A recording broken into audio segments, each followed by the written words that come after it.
Buenos días, hermanos. Continuamos estudiando las cartas del Señor Jesucristo a las iglesias, las 7 iglesias de Apocalipsis. Estamos en la última, que es la carta que está en la Odisea. La Odisea fue fundada por Antíoco II entre el año 261 al 245 a.C. Le puso ese nombre en honor a su esposa, que se llamaba Laodice. También en el griego la Odisea es una composición de 2 palabras. Lao es pueblo, muchedumbre, humanos, y dique es derecho. O sea que una traducción fácil sería acordarse es derechos humanos. Era una ciudad muy próspera debido a la ubicación que pasaban 2 carreteras muy importantes. Y era un centro muy comercial y muy rico ahí de Asia Menor. Tenía bancos y mucho poder adquisitivo. Y las riquezas de ellos provenía de que ellos eran los proveedores de lana de color negra. Se dedicaban a eso. Tenían tanto poder adquisitivo que en el año 60 de nuestra era tuvo un terremoto que la destruyó. Los romanos lo quisieron ayudar y ellos no quisieron la ayuda de Roma, sino que ellos mismos la levantaron. La levantaron y la hicieron hermosas, con casas que son mansiones, que se pueden encontrar todavía en las ruinas. Tenían 3 teatros, hipódromo. Tenían baños termales, porque por ahí pasa un río que tiene agua tibia. Está situada cerca de Colosas, a 15 kilómetros, y también de Hierápolis. Son ciudades que están muy cercanas unas de otras. Tienen una vida muy, muy buena, de mucho placer, y no necesitaban aparentemente de nada. Podemos ver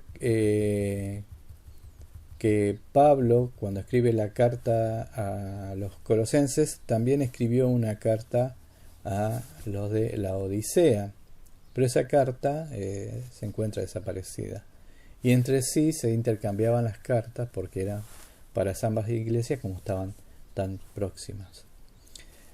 Se entiende que estaba Epafras en ese lugar, en esas zonas, atendiendo a esas cartas, porque lo podemos ver en Colosenses 4:12. Dice: os saluda Epafra, el cual es uno de vosotros, siervos de Cristo, siempre rogando encarecidamente por vosotros en sus oraciones, para que estéis firmes, perfecto y completo en todo lo que Dios quiere. Porque de él doy testimonio de que tiene gran solicitud por vosotros, a los que estaban en Colosas, y también por los que están en la Odisea y los que están en Hierápolis. En el versículo 15 dice: saludad a los hermanos que están en la Odisea, y a Ninfas y a la iglesia que está en sus casas. Se congregaban en casas. Dice: cuando esta carta haya sido leída entre vosotros, haced que también se lea en la iglesia de laodicenses, y que la de la Odisea la leáis también vosotros. Ahí vemos que había una carta extraviada en ese lugar.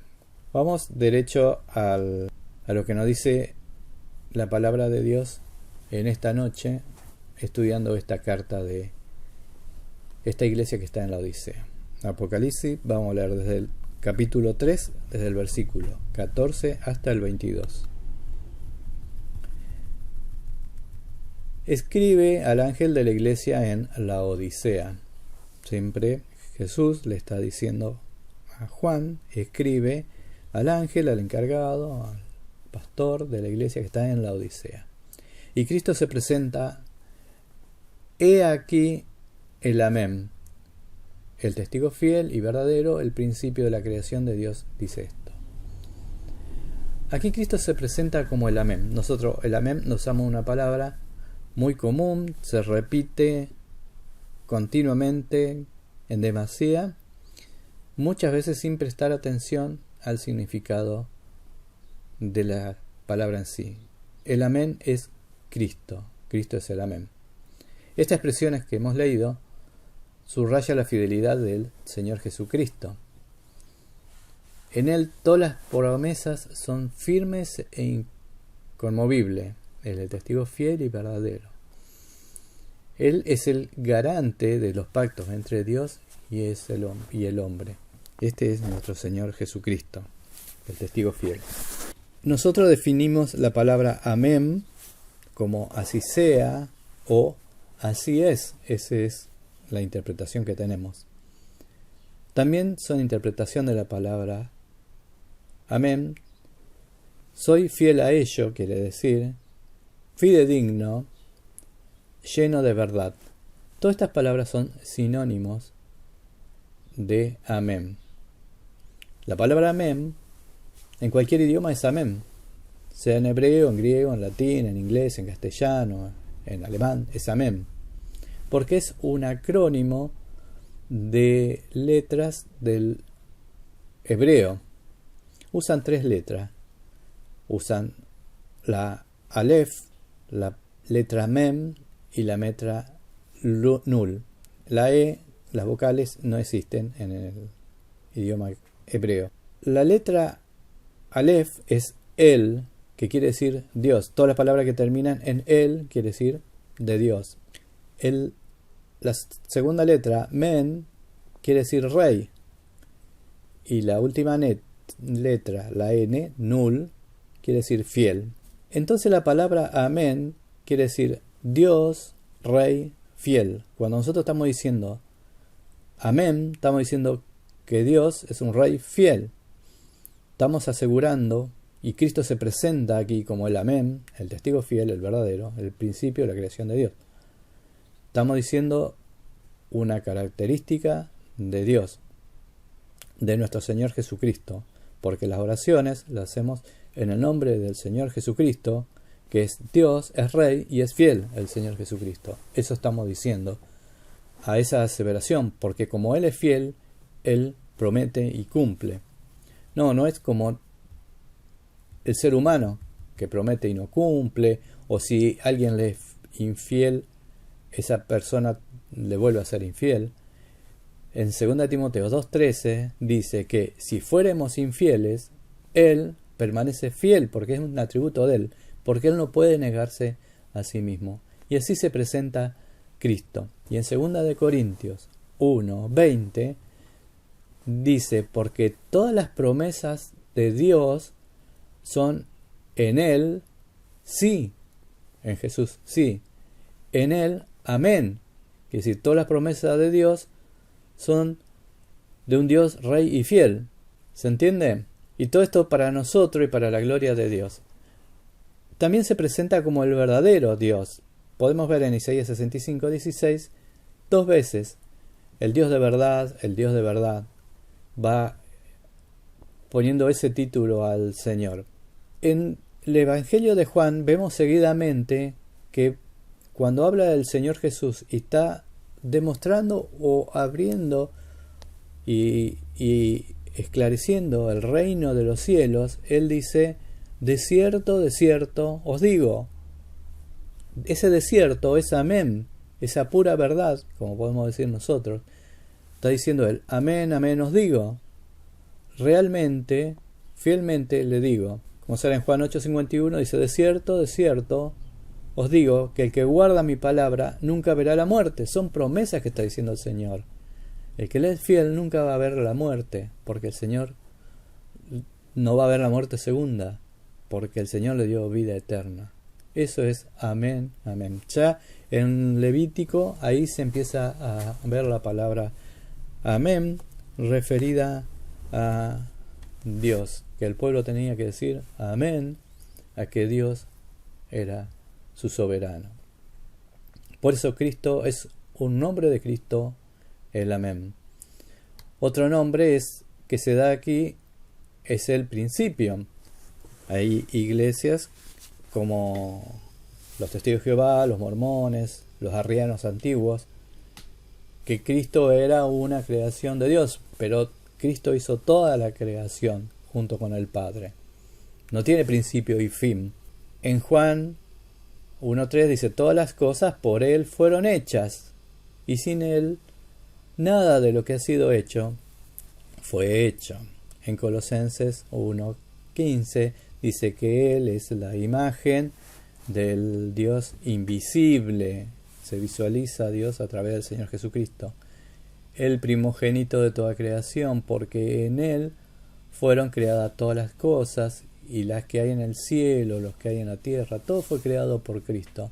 Lo que es visible, lo que es invisible, sean tronos, dominios, principados, potestades, todo fue creado por medio de Él y para Él. Y Él es antes de todas las cosas, o sea que por eso Él dice que Él es el principio. Y todas las cosas por Él subsiste, todo lo vive porque Él lo mantiene, lo hace vivir. En Hebreo 1.2 dice, en los postreros días Dios nos ha hablado por medio del Hijo, quien constituyó heredero de todo, por quien asimismo hizo el universo. Y cerrando Apocalipsis, cerrando ya la palabra de Dios, en el capítulo 21.6, Él se presenta ya como el alfa y el omega, el principio y el fin. Y en el 22.13 dice, yo soy el alfa, el omega, el principio, el fin, el primero y el último, vengo pronto. Y la iglesia dice amén. Sí, tú lo prometes y cumple. Y así es el Señor. Cuando uno ve el Salmo 119, está todo separado por letritas del alfabeto griego. Empieza de la A, el Aleph, hasta el Tau, la última letra Tau. Y él podía decir también, yo soy Aleph Tau. Y ese Salmo 119 está hablando todo de Él, de la palabra de Dios, de su soberanía, de lo maravilloso que es Él. Es como un resumen también de lo grande que es nuestro Señor. Y Él se presenta ahí como el verdadero, el fiel, el amén, el que cumple, el majestuoso y soberano Señor. Y hay muchos más textos que podemos ver, podemos ver en Isaías 41, en Job hay varios que se presenta como Él hizo toda la creación. En esas charlas hermosas que tengo Job, en Isaías 41, 4, dice, ¿quién hizo y realizó esto? ¿Quién llama a las generaciones desde el principio? Yo Jehová el primero, yo mismo con el postrero. En el versículo 6 dice, así dice Jehová, Rey de Israel, y su Redentor, Jehová de los ejércitos. Yo soy el primero, yo soy el postrero, y fuera de mí no hay Dios. Y sigue explicando en Isaías 48:12 también, y hemos visto, cuando vimos el primer capítulo de Apocalipsis, en el 1:5, Él se presenta como Jesucristo, el testigo fiel, el primogénito de los muertos, el primero que salió de la tumba, el soberano de los reyes de la tierra. Pasamos al versículo siguiente, que es el 15. Yo conozco tus obras. Comúnmente cuando veíamos toda la iglesia, cuando conocía las obras, veíamos los elogios que le hacía el Señor a las iglesias. Lamentablemente en esta iglesia no tiene ningún elogio para esta iglesia. Nada. Y el Señor conoce todo, ve todo, está al tanto de todo, nada se le escapa. Y le dice a esa iglesia, no eres frío ni caliente. Ojalá fuese frío o caliente. Prefiere el Señor que fuera algo frío o caliente. Prefiere que sea caliente la iglesia o nuestra vida. Pero miren que prefiere que sea frío a un tibio, porque Él dice, tú eres tibio, le dice a esa iglesia. Lo caliente es agradable. Una comida caliente, más en estos días de frío, es sumamente agradable. Si está tibia, es feo, no se come. A veces son preferibles platos fríos o calientes. El agua caliente es placentera también, y más cuando uno hace frío. Es relajador, es hermoso. Cuando hace calor, el agua fría también es muy linda. Pero si no viene agua tibia, cuando tenemos mucho calor y sed, es fea. Entonces el Señor prefiere lo frío antes que lo tibio, porque el frío sabe su necesidad, sabe que está mal, sabe que necesita un Salvador, necesita a quien nos rescate. Se va a dar cuenta de su estado, de su soledad, y necesita un Salvador, necesita a Jesús. En este sentido es interesante notar el contraste que hay entre la iglesia de Éfeso y la de Tiatira. También tenían extremos, porque Éfeso era caliente en la doctrina, era celoso en la doctrina, pero estaba frío en el amor. Y la de Tiatira, al contrario, eran muy amorosos los hermanos, pero dejaban de lado la doctrina. Pero esta iglesia era indolente, no le importaba nada, no le importaba el amor, no le importaba si lo odiaban, no le importaba si había errores doctrinales, no importaba amar a las personas de todo corazón. ¿Se entiende la situación de esta iglesia? Era un término medio para todo. Era una iglesia autosuficiente, que no le faltaba nada. Y entonces el Señor le da una sentencia. Pero por cuanto eres tibio, y no frío ni caliente, te vomitaré de mi boca. Un vómito es algo repulsivo, algo muy feo. Es sacarlo de adentro. Estaba mal, hay que despedirla. Y esa alegoría, esa interpretación da el Señor. Tú eres algo vomitivo, le dice. Durísimo el Señor. El Señor quiere que seamos ardientes de corazón. Como vemos en Judas 1:3, cuando le escribe, gran solicitud tenían escribir los hermanos, dice, acerca de nuestra común salvación, y me ha sido necesario escribirlo, y exhortándolos a todos ustedes, que contendáis, que luchéis, que peleéis ardientemente con fuego interior por la fe que has sido una vez dada a los santos, esa fe que nos dio Cristo cuando nos salvó. Peleemos, luchemos ardientemente. Esa es la posición que el Señor quiere. Nada de tibios. Pero esta iglesia representa a la apostasía. Está puesta en el último lugar y uno dispensacionalmente ubica el transcurso de los tiempos. Cada iglesia se refiere a una era, que ya lo vamos a ver más adelante. Y en el último tiempo va a reinar la apostasía. Ya van a perder la fe, los hermanos se van enfriando. Y cuando Cristo habla de las señales antes del fin, en Mateo 24:12, dice que el amor de muchos se enfriará. Es una consecuencia. O sea que esta iglesia ha estado bien firme, porque cuando escribe Pablo, le escribe para esforzarlo, alentarlo y todo eso. Era una iglesia que estaba viva, pero se fue enfriando. Y al enfriarse y no darse cuenta, el Señor los va a vomitar de su boca. No es la primera vez y el Señor lo advierte, como se lo advirtió a su pueblo antes de ellos tener posesión de la tierra santa. Cuando van a ingresar a la tierra prometida, había un pueblo que habitaba esa tierra, que eran los cananeos, que fueron totalmente desastrosos, cometían todas abominaciones que Dios odiaba. Entonces da la expresión de que hace que la tierra lo vomite de esos lugares, salen de ese lugar, y Dios le da la posesión a Josué, su pueblo, ahí esa tierra. Pero le hace la advertencia que ellos también tenían que hacer bien las cosas, tenerlo a Dios en primer lugar, y que no hagan las cosas que estaban haciendo los otros pueblos, que no lo tenían a Dios, que si no iban a correr la misma suerte, digamos, de que Dios lo iba a vomitar de esa tierra, lo iba a expulsar. En su principio fue así, pero luego han hecho las cosas mal delante de los ojos de Dios y fueron llevados en esclavitud. Esto lo podemos ver en Levíticos 18, 24 hasta el 28, que dice: ninguna de estas cosas os amancillaréis, pues en todas estas cosas se ha corrompido las naciones que yo he hecho de delante de vosotros. Y la tierra fue contaminada, y yo visité su maldad sobre ella, y la tierra vomitó sus moradores. Guardad pues vosotros mis estatutos y mis ordenanzas, y no hagáis ninguna de estas abominaciones, ni el natural ni el extranjero que mora entre vosotros. Porque todas estas abominaciones hicieron los hombres de aquella tierra que fueron ante de vosotros, y la tierra fue contaminada.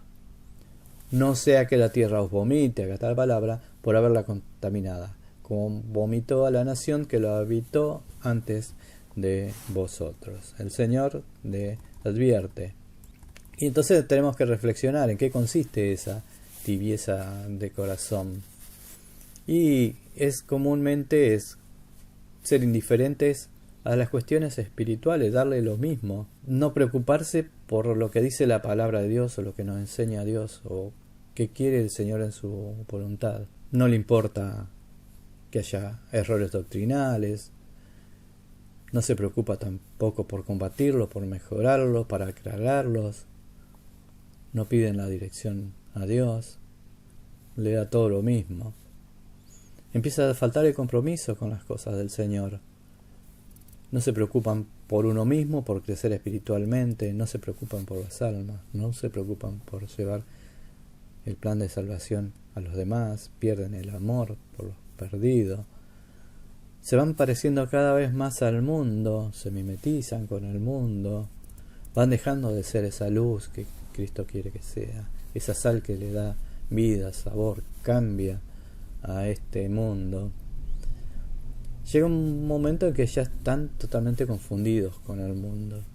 Y un cristiano así, como diríamos, calientabanco, no tiene una entrega verdadera al Señor, tiene una máscara así de hipocresía, es falso, las cosas las hace rutinaria, por costumbre, por tradición, todo mecánicamente, y a su vez va mezclando todo el materialismo, le da más importancia a las cosas materiales que a las espirituales. Eso es la tibieza en el corazón o en el centro de una congregación.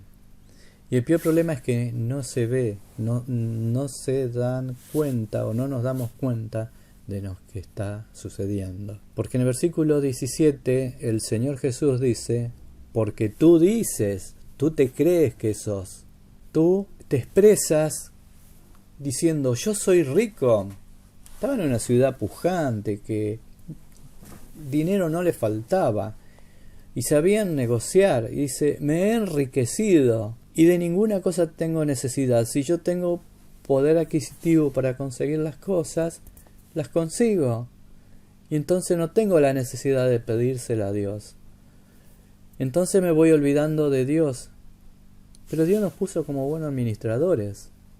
Tenemos que saber si tenemos algo de riqueza, cómo llevarla, sino que no que las riquezas nos lleven a nosotros. Dice: tú dices que eres así, que no necesitas nada, que sos súper rico.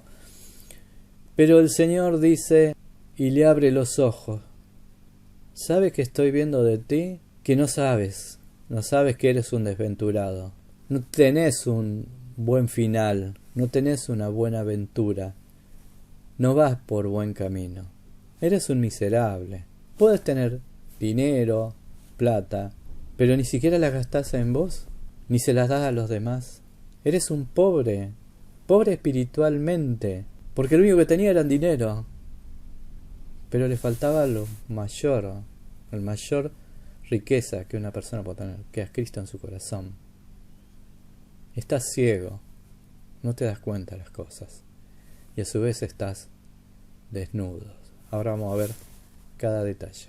El Señor Jesús ya advierte en Mateo, cuando da la parábola del sembrador, en el capítulo 13, 22, hay palabras que caen en lugares que son ahogadas. Dice: el que fue sembrado entre espinos, este es el que oye la palabra, pero el afán de este siglo y el engaño de las riquezas ahogan la palabra y se hacen infructuosas. El afán de este siglo y las riquezas van a ahogar la palabra de Dios. Se creían ricos, pero Cristo le decía que era pobre. Al que se ensalza, el Señor lo humilla. En Proverbios 16, 18 dice: antes del quebrantamiento es la soberbia, antes de la caída la altivez de espíritu. Cristo quería que sean pobres de espíritu, y esto tenía altivez de espíritu, todo material, con su vista mirada en la tierra. Hay un refrán popular que dice: no hay peor ciego que el que no quiere ver. El que no quiere ver no ve, no. Está enceguecido en sí. Yo uso lentes. Tengo presbicia. Ahí cuando me saco, no puedo leer.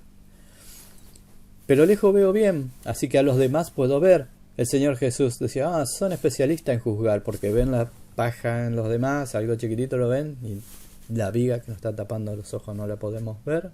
El Señor nos advierte y que el Señor quiere abrirnos nuestros ojos. Y están desnudos también. No tienen la salvación. Cristo nos los cubrió con su sangre preciosa. En Apocalipsis, versículo 18, Apocalipsis 3:18, el siguiente, dice: por tanto, acá te estoy dando el remedio, yo te aconsejo que de mí, dice el Señor Jesús, compres oro refinado en fuego. ¿A vos te gusta el oro? Bueno, yo tengo oro refinado en fuego, para que seas rico. Y vestiduras blancas. Ellos vendían vestiduras negras. Vestiduras blancas para vestirte. Y que no descubras, y que no se descubra la vergüenza de tu desnudez. Estás desnudo. En esa ciudad fabricaban un ungüento para los oídos y colirio para los ojos. Tenían una facultad de medicina. Y era una de sus fuentes de ganancia también. Y dice el Señor Jesús: unge tus ojos con colirio para que veas. Yo soy el colirio, dice el Señor, el verdadero, el fiel. Entonces vamos a ver cada punto. El Señor empieza a vender algo acá, pero vende algo sin precio, gratis. Gratis para nosotros porque Él lo pagó con su propia vida. Él ya pagó el precio, entonces por sus gracias Él regala todas las cosas. Nada tiene precio en las cosas de Dios. Ya en Isaías 55:1 podemos ver que la misericordia de Dios es gratuita para todos. Y dice: a todos los sedientos, tú tienes necesidad, venid a las aguas. Cristo es el agua de vida. Y los que no tienen dinero, venid, comprad y comed. Pero venid y comprad sin dinero y sin precio vino y leche. La alimentación que Él nos quiere dar es todo gratis también. Él nos quiere lavar y alimentar. Todo gratuitamente. Y Él no quiere que hagamos tesoros en la tierra. Él quiere que sea en el cielo. Cuando da el sermón del monte en Mateo 6, desde el 19 hasta el 21, está hablando de eso. Haced tesoro en los cielos, donde ahí nada se corrompe, no existen los ladrones. Es un tesoro verdadero, un tesoro espiritual, en Cristo mismo. No en la tierra, porque dice: donde está vuestro tesoro, allí está tu corazón. Nuestro tesoro está en cosas monetarias, acá terrenal, ahí va a estar nuestro corazón. Nuestro tesoro está en los cielos junto a Cristo, ahí está nuestro corazón, con el Señor en el cielo. Compra oro, Él dice: te vendo oro.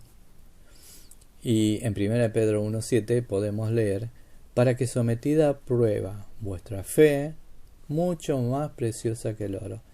Nuestra fe es mucho más preciosa que el oro y se va purificando con la prueba, dice: el cual, aunque perecedero, se prueba con fuego, sea llevado en alabanza, en gloria y honra, manifestado en Jesucristo. Pasamos por pruebas muchas veces que no nos gusta, pero el Señor nos está purificando. Es ese oro y fortaleciendo esa fe. Y Él nos está vendiendo ese oro precioso. En Colosenses 2:1, Pablo escribe a los de Colosas, y la carta era para la Odiseas, como ya hemos visto también, y dice: pero quiero que sepáis cuán gran lucha sostengo con vosotros. No son fáciles. Y por los que están en la Odisea, y por todos los que nunca han visto mi rostro, para que sean consolados en sus corazones, unidos en amor, hasta alcanzar todas las riquezas en el pleno entendimiento. Acá empieza a hablar de las riquezas verdaderas. Las riquezas verdaderas están en el pleno entendimiento. El conocer el misterio de Dios, el Padre, y de Cristo. Los misterios, Dios tiene misterios escondidos hermosos que nos quiere revelar. Dice, en quién, en Cristo, están escondidos todos los tesoros de la sabiduría y del conocimiento. Compra esto. Cristo dice, te quiero dar esto. Sabiduría, conocimiento, entendimiento. Revelarte los misterios del Padre. Y eso es lo que el Señor quiere que compremos.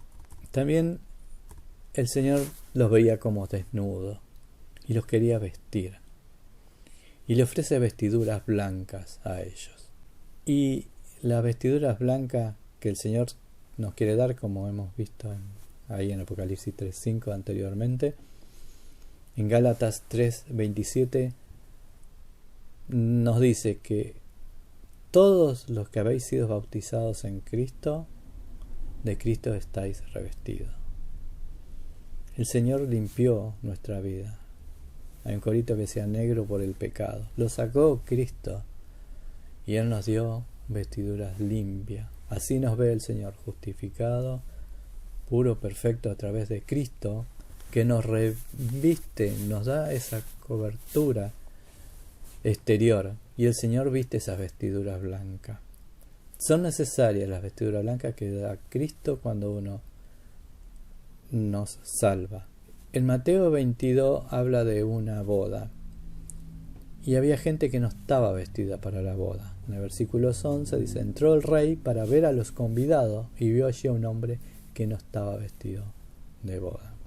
No tenía esa vestidura blanca. Y Cristo dice, te la doy a la vestidura blanca. La necesitas para entrar al cielo. Y a esa persona que no tenía la vestidura blanca, en el versículo 13, el rey le dice, atadle de pie de mano, echarle a las tinieblas de afuera. Allí será el lloro y el crujir de dientes. También Cristo le está advirtiendo, te doy vestiduras blancas porque están desnudos ustedes. Y desnudos ante Dios, una cosa que a Dios no le gusta, que estemos desnudos. Y por eso Él quiere darnos esas ropas celestiales. Vemos en Génesis 3, en el versículo 7, cuando peca Adán y Eva, dice, sus ojos fueron abiertos y conocieron que estaban desnudos. Entonces ellos cosieron con hojas de higuera y se hicieron delantales. Con hojas de plantas se hicieron su ropaje.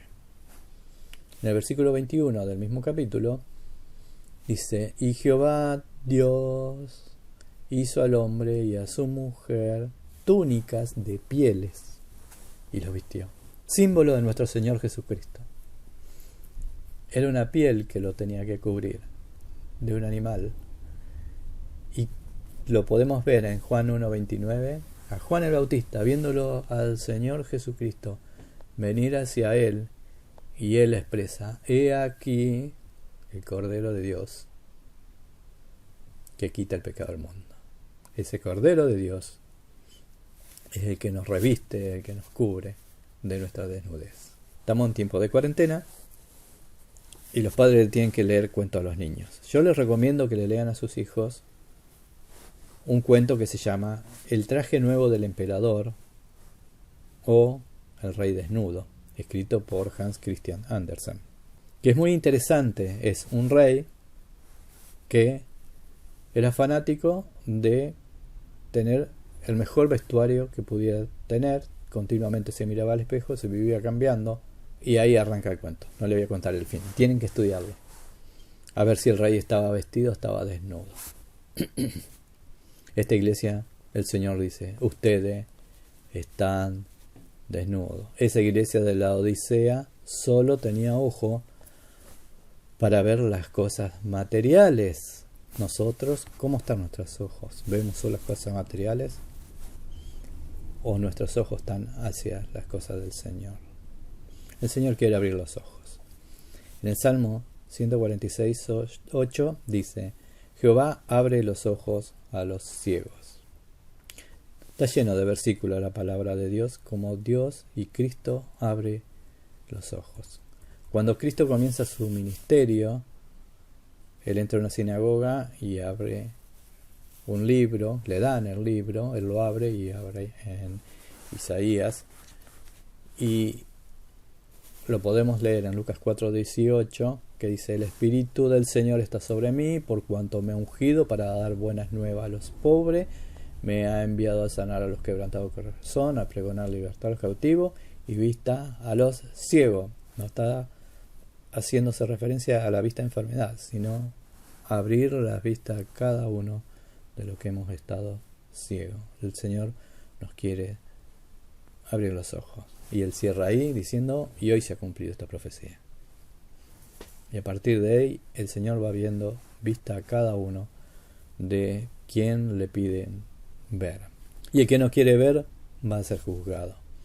Porque Cristo dice en Juan 9:39: para juicio he venido a este mundo, para que los que no ven, vean, y los que no ven, y los que ven, que saben, pero no lo quieren ver, sean cegados. El Señor los va llevando hacia la oscuridad. El Señor es muy justo. Haciendo un resumen de este versículo, podemos ver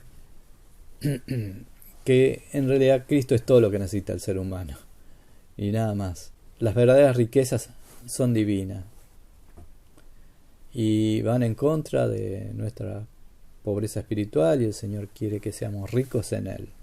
Él nos quiere dar vestiduras blancas, necesarias, que son de justicia para tapar nuestra pecaminosidad, y quiere darnos una vista espiritual a nuestra ceguera. Quiere abrirnos los ojos. Y el Señor sigue hablando en el versículo 19: yo reprendo y castigo a todos los que amo. Sé pues celoso y arrepiéntete. A veces decimos: uy, ¿por qué me pasa esto? Porque el Señor nos ama y nos está reprendiendo o nos está poniendo una disciplina, porque quiere mejorarnos, quiere purificarnos, quiere que volvamos a Él, y nos pide que seamos celosos y que nos arrepintamos de nuestros pecados, de nuestros errores. Él está llamando. Podemos ver en 1 Corintios 11, cuando se estaba tomando la cena del Señor indignamente, en versículos 31 y 32, pide que nos examinemos a nosotros mismos. Si pues nos examinamos a nosotros mismos, no seríamos juzgados. Mas siendo juzgados, somos castigados para el Señor, para que no seamos condenados con el mundo. Él nos quiere salvar, no quiere que vayamos a condenación. Él siempre quiere lo mejor para cada uno de nosotros. En Proverbios 3:12 dice: porque Jehová al que ama castiga, como el padre al hijo a quien quiere. Y en Hebreos 12 hay una explicación extensa de que por amor vamos a pasar por distintas pruebas o disciplinas del Señor, porque son sumamente necesarias para cada uno de nosotros. Todo lleva disciplina. Si uno quiere ser un buen atleta, tiene que tener una disciplina de ejercicio y de negaciones y de aplicación y de entrenamiento. Así sea en el arte, en cualquier actividad que uno haga, necesita ser disciplinado, correcto, prolijo, aprendiendo, cada día perfeccionándose. Voy a leer Hebreos 12:5 hasta el 11. ¿Y habéis olvidado la exhortación que como a hijos se os dirige diciendo: hijo mío, no menosprecies la disciplina del Señor, ni desmayes cuando eres reprendido por Él, porque el Señor al que ama disciplina y azota a todo al que recibe por hijo? Si soportáis la disciplina, Dios os trata como a hijo. Porque ¿qué hijo es a quien el Padre no disciplina? Pero si os dejareis sin disciplina, de la cual todos han sido participantes, entonces sois bastardo y no hijo. Por otra parte, tuvimos a nuestros padres terrenales que nos disciplinaban y los venerábamos. ¿Por qué no obedecemos mucho mejor al Padre de los Espíritus y viviremos? Qué hermosa pregunta. que nos hace el Señor. Y aquellos ciertamente por pocos días nos disciplinaban, como a ellos les parecía, los padres terrenales. Pero para lo que os es provechoso, para que participemos en nuestra santidad. El Señor nos corrige porque nos quiere santo, apartado del mal. Es verdad que ninguna disciplina al presente parece ser causa de gozo, ¿no? A nadie le gusta. Es más, da tristeza, pero después da fruto apacible de justicia a los que en ella han sido ejercitados.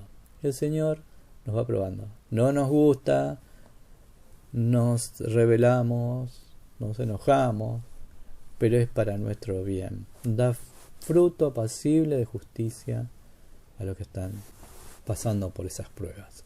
Un ejemplo es esta pandemia. Que hay enfermedades, nos tenemos que cuidar, respetar las autoridades. Y es una prueba, porque quisiéramos hacer otras cosas, tener más libertades. Pero son pruebas, y son pruebas para nuestro bien, para que reflexionemos en nuestro Señor.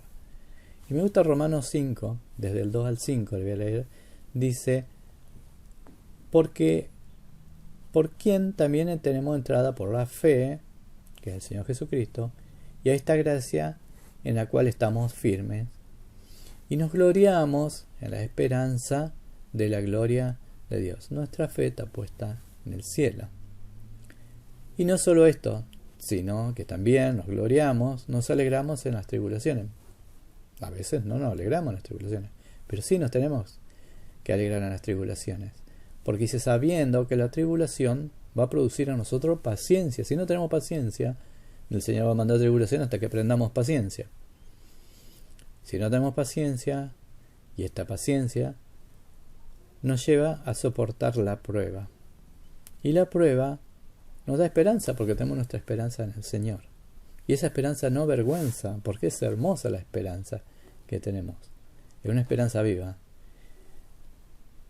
Y dice, porque el amor de Dios ha sido derramado en nuestros corazones. Dios, bien, has pasado la prueba, has adquirido paciencia, esperanza. Dice, mira, mi amor es derramado sobre ti.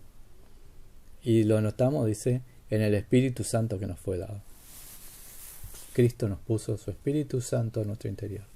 Y recibe ese amor de Dios luego de la prueba. Es maravillosa la palabra de Dios. Y está exhortando a esa iglesia y nos exhorta a cada uno de nosotros. Arrepiéntete, sé celoso, búscame. Apocalipsis 3:20, versículo sumamente conocido. He aquí yo estoy a la puerta y llamo. Se lo usa continuamente para predicar el Evangelio. Cristo está llamando a la puerta. Él está del lado afuera. Y fíjense que en todas las otras iglesias estaba del lado de adentro. Pero en esta iglesia, no sé, habrá sido empujado, lo fueron desplazando, lo fueron corriendo.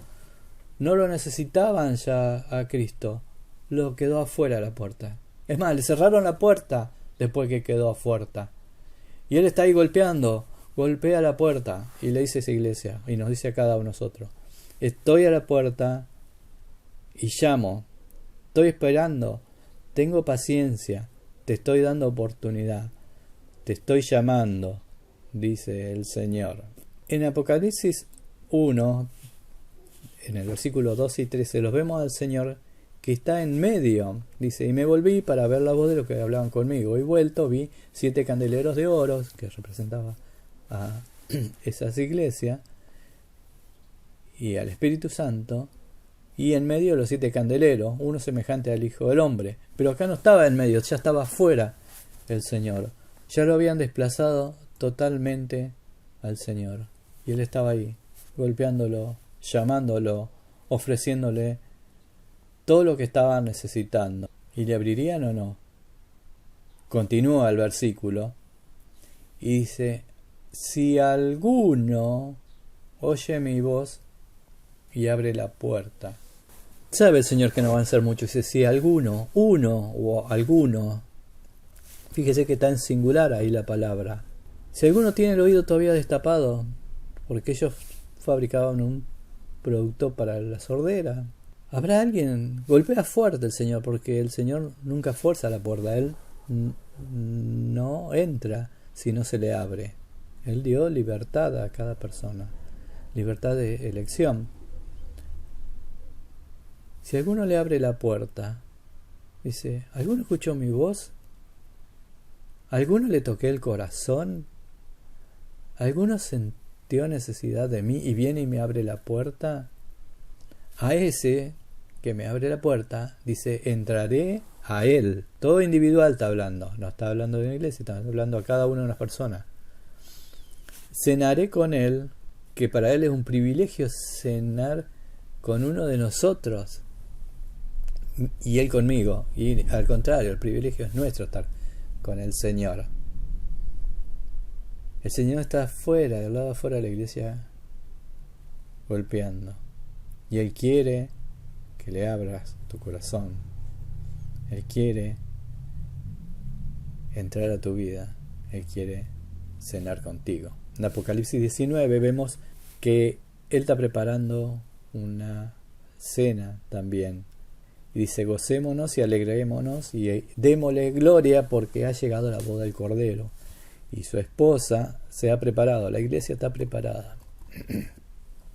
Y a ella se le ha concedido que se vista de lino fino, esas vestiduras blancas, limpio, resplandeciente, porque el lino fino es las acciones justas de los santos. Y agrega, el ángel me dijo, estaba escribiendo Juan, escribe, bienaventurados, felices, dichosos son los que son llamados a la cena de la boda del Cordero. Y me dijo, estas son palabras de verdad de Dios. Estas palabras son del amén, estas son del fiel verdadero. Seguimos con el versículo siguiente, 21. Al que venciere, ¿quién es vencedor? Al que venciere le daré que se siente conmigo en mi trono, así como yo he vencido y me he sentado con mi Padre en su trono. ¿Quién es vencedor? Dice, yo he vencido y me senté con mi Padre en mi trono. El Señor es el vencedor y quiere compartir su trono con cada uno de nosotros. Podemos ver en Mateo 4, cuando el Señor es tentado en el desierto. En el versículo 8 dice, otra vez le llevó el diablo a un monte muy alto, le mostró todos los reinos del mundo y la gloria de ellos. Y le dijo, todo esto te daré si postrado me adorares. Te voy a dar, te voy a hacer sentar en un trono, le decía el diablo a Cristo. Entonces Jesús le dijo, vete, Satanás, porque escrito está, al Señor tu Dios adorarás y solo a Él servirás. El Señor fue fiel y obediente a Dios en todo momento. Y en Hebreos 2.9 podemos ver, dice, pero vemos a aquel, al Señor Jesucristo, que fue hecho un poco menor que los ángeles, a Jesús. Y lo está viendo, dice, coronado de gloria y de honra, a causa del padecimiento de la muerte, para que por la gracia de Dios gustase la muerte por todos. Y más adelante lo vemos, y en repetida oportunidad en hebreo lo vemos, sentado en su trono a la diestra de Dios. ¿Quién es el vencedor?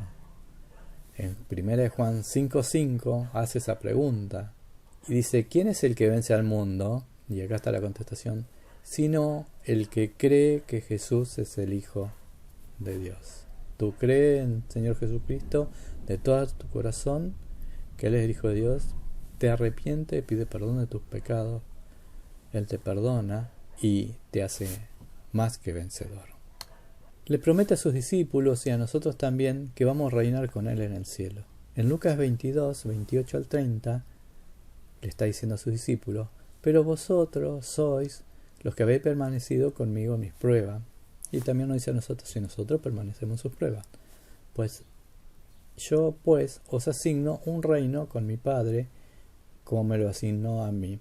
El Señor está diciendo también, como Dios me permitió sentarme en mi trono, también te voy a hacer sentar en tronos para que gobiernes las naciones. El versículo 30 dice, para que comáis y bebáis a mi mesa en mi reino. Le estaba diciendo recién también, si me abrís la puerta, yo voy a cenar contigo y tú conmigo. Y acá le está diciendo, para que comáis y bebáis en mi mesa en mi reino. Qué privilegio hermoso.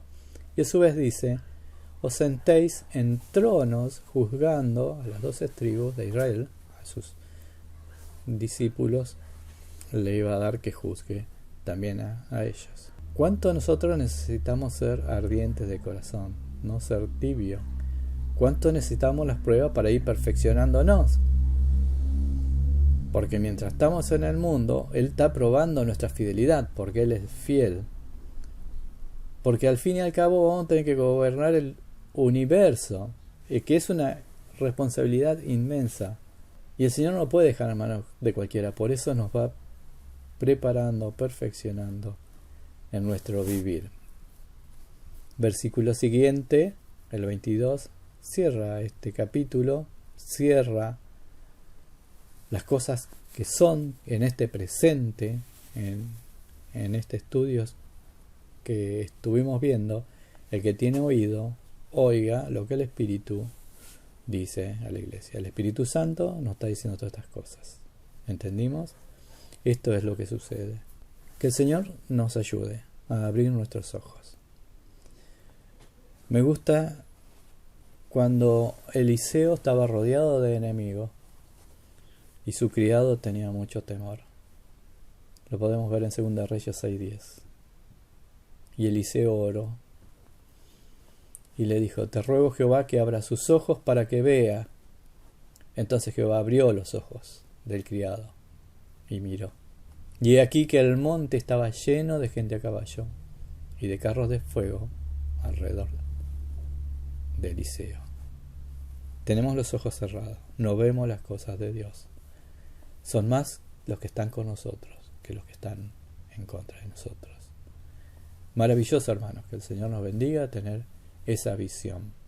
Y el Señor golpea la puerta y dice, en Juan 3:3, ¿se acuerdan cuando estaba con Nicodemo? De cierto, amén, amén, te digo. El que no nace de nuevo, el que no acepta a Jesús como su Salvador, no puede ver el reino de Dios. Acá están los ojos. Repito, de cierto te digo que el que no naciere de nuevo no puede ver el reino de Dios. Cristo no quiere que seamos tibios, no seamos tibios de corazón. Hay un himno. Esta era una iglesia orgullosa, autosuficiente, ciega, pobre y sobre todo apóstata. Se fue apartando de la fe. Y hay una anécdota que cuenta de una iglesia que tenía un versículo puesto en su frente, que era de 1 Corintios 1:23, que dice: nosotros predicamos a Cristo crucificado. Pero en la plan había cerca del cartel una enredadera y empezó a crecer. Y fue creciendo, empezó a tapar la frase de atrás hacia adelante. Acuérdense, el texto decía: nosotros predicamos a Cristo crucificado. Entonces la enredadera sacó el crucificado, lo tapó. Entonces dice el cartel: nosotros predicamos a Cristo, quedó. Ya dejó el poder de la cruz, todos los actos meritorios que hizo nuestro Señor para podernos salvarlo. Estaban ya predicando a un Cristo light. Fue creciendo la enredadera y tapó la palabra Cristo. Entonces la iglesia quedó el versículo: nosotros predicamos. Ya tampoco estaba el mensaje de Cristo. Ya era, de autosuperación, de análisis, de conducta, de moral, de vida. Esa iglesia iba desapareciendo. Siguió creciendo la enredadera y tapó también el predicamos. Y quedó la palabra nosotros. Solo nosotros. Y quedaron solos ellos, nosotros. Con su orgullo, con su yo, con sus riquezas materiales. Que el Señor nos ayude, que la enredadera no nos vaya ahogando. Cierro con el pensamiento de los discípulos del Señor Jesús. La noche en que resucita a Cristo, iban caminando por el camino de Maús y no lo podían ver, hasta que el Señor le abrió los ojos. Lucas 24:31 dice: entonces le fueron abiertos los ojos y le reconocieron, mas él se desapareció de su vista. Y se decían el uno al otro: ¿no ardía nuestro corazón no íbamos bien. Mientras iban hablando con el camino, el Señor, esas palabras, le hacía recordar todo lo demás. El Señor es el fuego, el que nos mantiene caliente. ¿Y qué hicieron ellos? Fueron corriendo, contando que lo habían visto a Cristo resucitado. Que el Señor nos bendiga y que sea una realidad en nuestra vida esto que el Señor nos quiere hablar y que vamos aprendiendo cada día. Muchas bendiciones, hermanos.